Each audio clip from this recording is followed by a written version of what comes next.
اور کسی بھی حادثے کو ایک موقع نہیں سمجھنا چاہیے کسی مخصوص طبقے کو نشانہ بنانے کا. ہم بعض اوقات یہ محسوس کیا جاتا ہے کہ دیکھیں یہ کتنا بڑا حادثہ تھا, بچوں کی لاشیں ہمارے سامنے پڑی ہوئی ہیں اور گھروں کے اندر قیامت برپا ہے, مائیں پیٹ رہی ہیں, اور اس میں ہر بندہ اپنے ایجنڈے کو آگے بڑھانے کی اس کے اوپر کوشش کر رہا ہے. کوئی مسلکی منافرت پھیلا رہا ہے, کوئی اس کو مسلکوں میں اس مسلک کو بانٹا جا رہا ہے, اس پر کوئی دیوبندی, بریلوی, شیعہ, سنی کی باتیں کی جا رہی ہیں, کہیں پر مدارس کے خلاف اپنا بغض نکالا جا رہا ہے, کہیں پر مساجد کے بارے میں باتیں. یہ جو ایک ہم اس صورتحال میں ایک ہیجانی قسم کی کیفیت پیدا کر دی جاتی ہے, اور اپنے پرانے مسائل کو نئے حادثات کے اندر اپنے پرانے ایجنڈوں کو آگے بڑھانے کا ایک مزاج, اور اس کو ایک مخصوص قسم کے کچھ میڈیا کے حلقوں کی تائید بھی حاصل ہو جاتی ہے. اس سے یہ معاشرہ اس انارکی کا متحمل نہیں ہے. یہ معاشرہ اتنی غیر سنجیدگی کے ساتھ اتنی اشتعال انگیزی کا قطعاً متحمل نہیں ہے. جب ایک قومی حادثہ ہو جائے, اس پر قومی سوچ کو پروان چڑھایا جائے, اس پر تمام طبقات جو اس کی مذمت کر رہے ہیں, جو اس موقع پر ساتھ کھڑے ہوئے ہیں, جو درد دل کا اظہار کر رہے ہیں, ان کو بلا وجہ بار بار ان سے ان کی پوزیشن پوچھی جائے, بار بار پوچھا جائے کہ اس پر کیا کہا, گویا کہ وہ حادثہ نہیں دیکھ رہے. اب دیکھیں یہ جو حادثہ پشاور کا ہوا, ہمارے ہاں سے ایک بچے کا جو ہمارے ہاں پڑھتا ہے, طالب علم میں ہمارا چھوٹا بھائی شہید ہوا.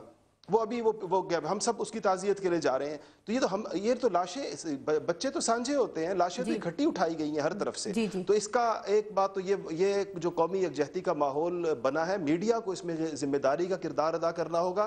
بغیر ثبوت کے, بغیر دلیل کے, بغیر کسی واضح اور دو ٹوک بات کے کسی کی طرف انگلیاں نہ اٹھائی جائیں, کسی کی طرف انگلیاں نہ اٹھائی جائیں. ایک بات اور, مسلک اور فرقہ وارانہ منافرت کو قطعاً اس میں رستہ نہیں دینا چاہیے. مجھے افسوس ہوا بعض چیزوں کی, مجھے پتہ چلا کہ اس موقع پر میڈیا پر یہ تبصرے کیے گئے اور مختلف فرقوں کے اور مکاتب فکر کے نام لیے گئے کہ فلانے میں دہشت گردی اتنی ہے, فلانے میں اتنی ہے. میں نہیں سمجھتا کہ یہ اس طریقے سے ہم قوم کی کوئی خدمت کر رہے ہیں اور قوم کو مجتمع کر رہے ہیں. ایک تو اس کے بارے میں ہمیں اپنے رویے کو سنجیدہ کرنا ہوگا, اور یہ ایک ہمارے ہاں ایک مخصوص بعض لوگ موم بتیاں جلانے کے بعد یہ سمجھتے ہیں کہ اب ہمیں کسی طبقے کے اوپر بھی تنقید کرنے کا حق حاصل ہو گیا بغیر کسی ثبوت کے, کہ ہمیں ان رویوں کی حوصلہ شکنی کرنی ہوگی. دوسری بات جیسا میں نے آپ سے عرض کیا, پارس, جب تک آپ اس بات کو نہیں تسلیم کریں گی کہ اس کا پس منظر فقط مذہبی نہیں ہے, یہ عالمی قوتیں اس میں انوالو ہو چکی ہیں, ان کی جانب سے فنڈنگ ہو رہی ہے, ان کی جانب سے ٹارگٹ دیے جا رہے ہیں,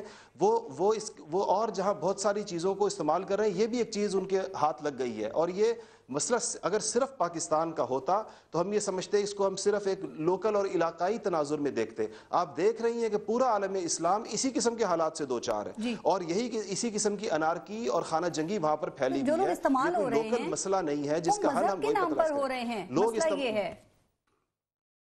میں پھر یہ کہوں گا کہ ضروری نہیں کہ سارے لوگ صرف مذہب کے نام پر استعمال ہو رہے ہوں. یقیناً ایک فیکٹر یہ بھی ہے, اس کا انکار نہیں کیا جا سکتا, مگر جب کسی بھی پروگرام میں عالمی قوتیں داخل ہو جائیں اور ملکوں کے جھگڑے اس میں شامل ہو جائیں, آپ کے آس پڑوس کی مختلف جنگوں اور نظریات کے مسائل اس میں داخل ہو جائیں, تو آپ اس کا فقط ایک اس کی وجہ قرار نہیں دے سکتی کہ صرف ایک وجہ ہے. کئی وجوہات مل کر یہ کیس اتنا زیادہ پیچیدہ ہوا ہے. اب اس کو حل کرنے کے لیے بالکل ٹھیک آپ نے جو بات کی, بھی آپ نے اپنی گفتگو میں مدارس کا بھی ذکر کیا. میں یہ جاننا چاہتی ہوں کہ جو یہ مدارس ہیں, جب ان کی رجسٹریشن کے, جب ان کے ریفارمز کرنے کی بات آتی ہے, تو اس بات کو اتنا غلط کیوں سمجھا جاتا ہے؟ مطلب کیا ہماری حکومت کو یہ نہیں پتا ہونا چاہیے کہ ہمارے جو مدارس ہیں وہاں پر کیا نصاب پڑھایا جا رہا ہے, ان کی فنڈنگ کہاں سے ہو رہی ہے؟ مطلب اس کو کیوں سمجھا جاتا ہے جب بھی یہ بات ہوتی ہے کہ کریک ڈاؤن ہو رہا ہے؟ کریک ڈاؤن سے کیوں تعبیر کیا جاتا ہے؟ شاید آپ کو علم نہیں ہے کہ مدارس رجسٹرڈ ہوتے ہیں سارے کے سارے. میرے علم میں کم سے کم کوئی ایسا غیر رجسٹرڈ مدرسہ میں نہیں جانتا. ان کی تمام طلبہ کی, اساتذہ کی مستقل ریاستی کے ساتھ رجسٹرڈ ہوتے ہیں نا, حکومت کے پاس رجسٹرڈ ہوتے ہیں, حکومت پاکستان کے تحت رجسٹرڈ ہوتے ہیں. آپ جس مدرسے کا بورڈ دیکھیں اس پہ لکھا ہوتا ہے رجسٹرڈ ساتھ ایک لفظ, تو وہ رجسٹرڈ ہوتے ہیں. وہ ان کے بجٹ کا آڈٹ ہوتا ہے باقاعدہ کے ساتھ. حکومت کے پاس ان کے تمام طلبہ اور اساتذہ کی فہرستیں مستقل ہر مہینے کے بعد مانگی جا رہی ہوتی ہیں, جو دی جا رہی ہوتی ہیں. وفاق المدارس کے نام سے مفتی صاحب ایک بات سمجھ نہیں آ رہی, نیشنل سیکیورٹی پالیسی میں یہ بات کیوں کی گئی اگر سارے رجسٹرڈ ہوتے ہیں کہ مدارس کو رجسٹرڈ ہونا چاہیے, ان کے نصاب کو ریفارم سے گزارا جانا چاہیے؟ جی اگر کچھ مدرسے میں نے جس طرح عرض کیا کہ ہم جہاں پر بھی دیکھے عام طور پر رجسٹرڈ مدرسے ہوتے ہیں، اگر کوئی چند ایک مدارس رجسٹرڈ نہیں ہے تو ان کو رجسٹرڈ ہونا چاہیے، اس پر کسی نے کبھی اعتراض نہیں کیا، مدارس رجسٹرڈ ہوتے ہیں۔ جہاں تک نصاب کی بات ہے تو میں آپ سے پھر میں عرض کروں گا کہ مدارس اسی نصاب کے ساتھ 100-150 سال کے عرصے سے اس خطے میں اپنی خدمات انجام دے رہے ہیں، اور آج آپ کو دین کے جو آثار نظر آتی کی برکت سے ہیں۔ یہ 10-12-15 سالوں سے یہ کیوں آج میں وہ ساری 60-65 کتابیں اٹھا کر یہاں پر لے آؤں آپ کے پاس اور آپ سے پوچھوں گا کہ اس میں کون سی ایسی بات ہے جو لوگ، ہم بالکل اس کے قائل ہیں، مدارس اپنے ریفارمز کے بھی قائل ہیں، لیکن وہ کسی نااہل لوگوں کے ہاتھوں میں جو نہ دین کو سمجھتے ہوں، نہ علم کو سمجھتے ہوں، نہ وہ مخلص ہوں، جو حال آپ نے اپنے سرکاری اسکولوں کا کیا ہے، اور آپ وہی حال مدارس کے لیے بھی اسی قسم کی اگر اصلاحات کا پیکج رکھتے ہوں، مدارس اس نااہل لوگوں کے ہاتھ میں اپنے کی اصلاحات کو ماننے کو تیار ہے، لیکن جو چیز ان کے فائدے کی۔ جی ٹھیک، اسی بات کو جو آپ نے کی، اس پہ بریگیڈیئر فاروق حمید صاحب کچھ کہنا چاہ رہے ہیں۔ بریگیڈیئر صاحب ذرا وہ بتائیے گا، اور جو نصاب کی بات ہوئی، جو مدارس میں پڑھایا جاتا ہے وہ ادھر پڑھایا جاتا ہے، لیکن بات پھر اینگلنگ کی ہوتی ہے نا کہ وہ کہاں اور کیا نکالا جاتا ہے۔ جی دیکھیں، مفتی صاحب صحیح فرما رہے ہیں کہ سوچ قومی ہونی چاہیے، اور وہ یہ بھی صحیح فرما رہے ہیں کہ انٹرنیشنل فورسز جو ہیں وہ بھی انوالوڈ ہیں، ہم پوری قوم جانتی ہے، مفتی صاحب بھی شاید جانتے ہوں گے، چانڈیو صاحب بھی، سب ہم جب جانتے ہیں کہ یہاں پہ پراکسی وار لڑی گئی ہیں، ابھی بھی لڑی جا رہی ہے پاکستان کی سرزمین پہ۔ یہاں پہ دینی ادارے جو ہیں، کوئی کسی ملک سے فنڈنگ لے رہا ہے، کوئی کسی ملک سے فنڈنگ لے رہا ہے، اور میں سمجھتا ہوں حکومت کو معلوم ہے، ہمارے اداروں کو، ایجنسیز کو معلوم ہے، لیکن افسوس کی بات یہ ہے کہ ان کے خلاف کارروائی نہیں ہو رہی۔ باقی مدارس بالکل صحیح ہیں جو نارمل چل رہے ہیں، رجسٹرڈ ہیں، ان کے اپنے سلیبائی ہیں، جو جنرل مشرف کے دور میں کافی ان میں چینج آیا تھا، ان کو زیادہ اپنا اوپن کیا گیا تھا، وہ تو چل رہے ہیں، لیکن وہ خاص ایجنڈے والے جو لوگ ہیں، دینی ادارے جو فوراً اپنا لوگوں کی بیکنگ سے یہاں پہ پراکسی وار لڑے، ان کو کون کرے گا؟ ان کو ڈیفرنشیٹ کیسے کیا جا سکتا ہے؟ وہی تو میں جاننا چاہ رہی ہوں کہ ان کو ہم معاشرے سے، سوسائٹی سے علیحدہ کیسے کر سکتے ہیں؟ نہیں دیکھیں، پہلی بات تو یہ ہے کہ ایک تو جو ہمارے جو مین سٹریم کے جو علماء ہیں ہمارے، جو ان کی بھی ذمہ داری ہے، میڈیا کی ذمہ داری ہے، حکومت کی ذمہ داری ہے کہ وہ بالکل کریک ڈاؤن اس قسم کی چیز ہونی چاہیے۔ لیکن میں آپ کو بتا رہا ہوں کہ ہمیں اس حوالے سے، ڈیتھ سینٹنس کے حوالے سے، میں سوری 2 باتیں کرنا چاہ رہا ہوں، ہمیں کچھ اور تلخ فیصلے کرنے پڑیں گے۔ مثال کے طور پہ ابھی سن رہے ہیں ہم کہ ملٹری کورٹ سے، دیکھیں اگر ہمارے اینٹی ٹیررزم کوڈ ڈیلیور نہیں کر رہے، اور میں آپ کے پروگرام میں لائیو کہہ رہا ہوں ابھی، یہ اینٹی ٹیررزم کوڈ ڈیلیور نہیں کریں گے، آپ کو پتہ ہے وجوہات، ان کو بیان کرنے کی ضرورت نہیں بار بار، لہٰذا ملٹری کوڈ بنائیں۔ ایکسٹراآرڈنری حالات میں دیکھیے ایکسٹرا آرڈنری حالات میں ایکسٹرا آرڈنری فیصلے بھی ہوتے ہیں ملک کے گریٹر اپنا انٹرسٹ میں، لارجر انٹرسٹ میں، یہ نہیں کہ ہمیشہ کے لیے فار اے سرٹن پیریڈ، تاکہ آپ کراچی میں صورتحال جو اس کو ہینڈل کرنا ہے، فاٹا اور یہ تمام۔ دوسری چیز یہ، کچھ اور فیصلے اس پارلیمنٹری کمیٹی کو کرنے پڑیں گے۔ ایک تو یہ کہ دیکھیں وہ تمام مدارس جو کہ فورن فنڈنگ لے رہے ہیں ان پہ کریک ڈاؤن ہونا چاہیے، وہ تمام این جی او جو اس قسم کے معاملات میں انوالوڈ ہیں ان پہ کریک ڈاؤن ہونا چاہیے۔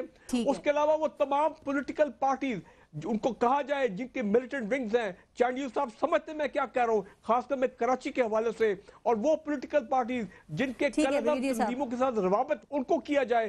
کون ڈی ویپنائزیشن کرے گا پاکستان میں؟ یہ کام سارے فوج نہیں کر رہے۔ بالکل صحیح ہے، یہ سارے کام فوج نے نہیں کرنے، چانڈیو صاحب سیاستدانوں کے فوج کے کام نہیں ہے، یہ کام ہماری پولیٹیکل لیڈرشپ کی ہے، یہ حکومت کے کام ہے، کاؤنٹر ٹیررزم انہوں نے کرنا ہے، فوج نے نہیں کرنا۔ ایکشن اٹھانا ہے فوری طور پہ، وہ تو ٹھیک ہے، درست بات کہی ہے، لیکن جہاں تک تعلق ہے اسباب کا، جو دہشت گردی کا، یا جو آپ مفتی صاحب سے پوچھ رہی تھی کہ یہ کون ٹھیک کرے گا نظریات کو، یہ حکومت کا کام ہے۔ شکر ہے آج مانا حکومت، میں کب کہہ رہا ہوں نہیں، ہم ذمہ داریاں دوسروں پہ شفٹ کرتے ہیں۔ کون کہہ رہا ہے؟ سیاستدان کرتے ہیں۔ ابھی آپ نے مانا، میں تو تعریف کر رہی ہوں آپ کی۔ ابھی آپ کو میں کہہ نہیں سکتا، ابھی عمل کے لیے اپنا آج کا پروگرام ہے، ابھی اپنی لڑائی ہو جائے گی۔ نہیں وہ نہیں ہونا چاہیے۔ دیکھیں اسباب جو ہے نا وہ بہت ہے، ایک سبب نہیں اس دہشت گردی کا، اس نظریے پہ جو خود کو آگ لگانا، خود کو بم سے اڑا دینا، یہ عام سوچ نہیں ہے، یہ بہت بڑی سوچ ہے، ٹھیک ہے؟ اس کو تبدیل کرنے کے لیے ایک لمبی پالیسی کی، اس میں کئی تعلیم کا عام ہونا، معاشی حالات کا ٹھیک ہونا، مایوسیوں سے نکل جانا، پسے ہوئے طبقات کو اہمیت دینا، ان کے حقوق کی علم برداری کرنا، ان کو حقوق دینا، بہت ساری چیزیں ہیں. یہ جو ناہمواریت ہے ہمارے نظام کی, اس نے لوگوں کو بھی مایوس کیا ہے. آپ موقع دو گی تو وہ آپ سے مراد ہم تو پھر وہ استعمال ہوتے ہیں نا. ورنہ یہ جو مدرسے ہیں, میں مدرسوں کو جانتا ہوں, بہت سارے مدرسے ہیں جن کو میں سمجھتا ہوں 150 سال 200 سال سے آئے, اور اب بھی تازے ہوئے, ان میں بھی کچھ ایسے ہیں جن میں فخر محسوس کرتے ہیں. ان کی بڑی خدمات ہیں ہمارے مذہب کے لیے, دین کے لیے. مفتی صاحب کی بات نہیں کر رہا, اوورآل بات کریں. اوورآل یہ کہ ایک انتہائی بااثر طبقہ ہے ہماری سوسائٹی کا. ٹھیک ہے, ان پر انحصار کیا جا سکتا ہے, ان سے بات چیت کی جا سکتی ہے, اور میں درست سمجھتا ہوں ان کے موقف کو. ان کو اعتماد میں لینا چاہیے, ان کے بغیر کام بنے گا بھی نہیں. ٹائم ختم ہو رہا ہے, ہم حالت جنگ میں ہیں اور ہمیں ہر طرف سے. میں مفتی صاحب آ رہی ہوں. پارس میں عرض کرنا چاہتا ہوں. جی لاسٹ کامنٹ دونوں دے دیں, پہلے مفتی صاحب آپ دے دیں. جی بریگیڈیئر صاحب نے بہت ہی صحیح باتیں کی, میں مکمل طور پر سمجھتا ہوں یہ مسائل کا حل ہے. ایک یہ کہا کہ سفارت خانوں کی نگرانی کی جائے اور فورن فنڈنگ کی کھوج لگائی جائے, معلوم کیا جائے کہ کن اداروں کو, کن تنظیموں کو باہر کے ملکوں سے فنڈ آ رہا ہے, ان کو ایکسپوز کیا جائے, عوام کے سامنے لایا جائے, بتایا جائے کن کن سفارت خانوں سے لوگوں کو پیسے مل رہے ہیں. ایک بات یہ. دوسری بات انہوں نے کہا کہ میں اس بات کو بھی سمجھتا ہوں کراچی کے حالات کے لیے اور ملک کے باقی حصوں میں دہشت گردی کی جو مختلف اقسام ہیں, کچھ دہشت گردی کی ایک جس کے پیچھے شاید ایک مذہبی پس منظر ہوگا, ایک دہشت گردی ہے جس کے پیچھے لسانی پس منظر ہے, ایک دہشت گردی ہے جس کے پیچھے صوبائی اور علاقائی پس منظر ہے. ان ساری قسم کی دہشت گردیوں کو ہمیں بیک وقت کنٹرول کرنا ہوگا اور بیک وقت سزائیں دینی ہوں گی تاکہ ہر طرح کی دہشت گردی جو ہے وہ کنٹرول ہو سکے. ٹھیک ہے بریگیڈیئر صاحب, لاسٹ کامنٹ, ٹائم بہت کم ہے. جی پارس صاحبہ, آپ نے پرائیورٹائز کرنی اپنی پرائیورٹیز کو, یہ حکومت کی ذمہ داری ہے. اگر نندی پور اور ہزارہ موٹر وے بننے ہیں تو نیشنل انٹرنل سیکیورٹی پالیسی کو جو آپ نے 8-10 ارب روپے دینے, خدا نہ دے دیں, وہ نیکٹا کو فعال کر دیں, ریپڈ ڈپلوائمنٹ فورس بنا لیں, اپنے جوائنٹ انٹیلیجنس سیکریٹریٹ بنا لیں. اور دوسری بات یہ ہے کہ اب بزنس ایز یوزول نہیں ہونا چاہیے. اب یہ نہیں ہونا چاہیے کہ ہمارے پرائم منسٹر صاحب ہر ویکنڈ پہ 3 دن کے لیے لاہور آ رہے ہیں. بھائی اسلام آباد میں بیٹھے, ٹائم ختم ہو گیا. لیڈرشپ کو مائنڈ سیٹ چینج کرنا ہے. اب وہ پہلے والے حالات نہیں چل سکتے. صاحب 6 ماہ سے وہ وزیر خزانہ کی ٹیبل پہ پڑی ہوئی ہے فائل, نیکٹا کے حوالے سے فنڈ ریلیز نہیں ہوئے. ذرا اس کے لیے بھی آواز اٹھائیں نا, چونکہ اب ترجیحات جب چینج ہونی ہے تو پھر ترجیح تو یہ ہونا چاہیے کہ نیکٹا کو ایکٹیویٹ کیا جائے, آپریشنلائز کیا جائے. کیونکہ آپ نے میرا نام لگے کہا ہے, پیر کو سینٹ کا اجلاس ہوگا, آپ سنیں گے, ہم سنیں گے اور دیکھیں گے بھی, آپ نے بات کرنی ہے. ٹھیک, بہت شکریہ مولا بخش نانڈیو صاحب, مفتی عدنان کاکا خیل صاحب اور بریگیڈیئر فاروق حبیب صاحب, بہت بہت شکریہ پروگرام میں شرکت کرنے کے لیے.